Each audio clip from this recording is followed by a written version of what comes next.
Magandang araw sa inyo lahat. I support and affirm the initiative of Honest Opportunities for Philippine Entrepreneurs or Project Hope to advance business development and provide livelihood opportunities for more Filipinos. The essence of Project Hope lies in its name, helping our people excel, and today, we have taken a significant step towards making that happen. Sa lahat na nakikilaw sa paglungsad ng Project Hope, karangalan ko maging bahagi ng inyong programa. Project Hope officials, thank you for giving hope to underprivileged Filipinos. And thank you for being our partner for change. Hindi po natin magagawa ito mag-isa kung hindi po tulong ng mga private sector. At gusto ko po magpasalamat po sa ating Hope Foundation. I believe that Project Hope can significantly bridge the digital gaps and help our local entrepreneurs. Project Hope is here to help you with the proper guidance, support, and tools that you need. Dahil dyan sa tingin ko, they deserve a warm round of applause. Sa palakpakan mo natin ang Hope Foundation. Partnership po nila sa Hope, Honest Opportunities for Philippine Entrepreneurs. Sa panguna po ni Dr. Philip Bautista, palakpakan mo natin.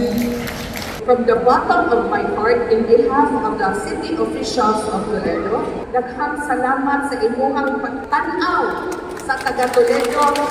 So nagpapasalamat kami sa aming panauhin na nagkaroon sila ng pagkakataon. Maraming salamat po. Ang kagandahan rin po nito, di nyo naman po kailangan pumasok ng 8 to 5. Tayo kayo nagpapasalamat sa Project Hope. Project Hope, palakpakan naman po natin sila. Ngayon natin nare-realize na pwede naman palang magnegosyo online. Thank you very much for this opportunity. For your constituents, and this is the Project Hope. We recently launched them in Olongapo City. Nationwide na po silang umiikot, and of course, being partner of the Philippine Councilors League, open pa po ito para sa ating mga konsehal, sa inyong mga constituents sa buong Pilipinas. Ito po yung Project Hope na nandito sa harap. Palakpakan naman po natin si Sir Philip na nandito. I hope po, pag nakapasal po ang Project Hope po sa inyong lugar, maintindihan ko na itong project po na ito is really by helping po yung ating mga constituent po to provide livelihood. Yung maibibigay po kami sa inyo na medyo permanente.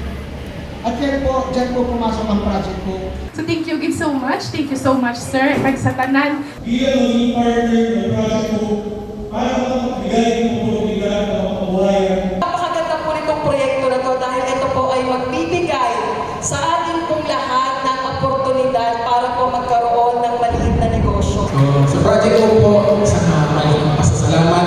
Effort po siya ng Project Hope na mabigyan po kayo ng source of livelihood. Effort rin po siya ng PCL para makatugon po sa mga kailangan po ng mga constituents natin sa buong Pilipinas. Sa aking kaibitura ng aking puso, natutuwa ako na marami pong natutulungan ang proyektong ito. Sila po ay nagbibigay ng oportunidad sa pagnenegosyo ng libre, ng legit at long term. Unang-una, siyempre, nagpapasalamat po tayo sa Project Hope kasi binigyan niyo po tayo ng pagkakataon. Alam niyo po, kayo po ang una. Today to launch the Project Hope dito Ciudad de Baguio. Ipakagandang oportunidad itong bibigay sa atin ng Project Hope na ito. Maraming salamat sa mga namumuno sa Project Hope. Kami po ay lubos na nagpapasalamat sa pag-identify niyo po sa probinsya ng Sorsogon as the beneficiaries po ng Project Hope.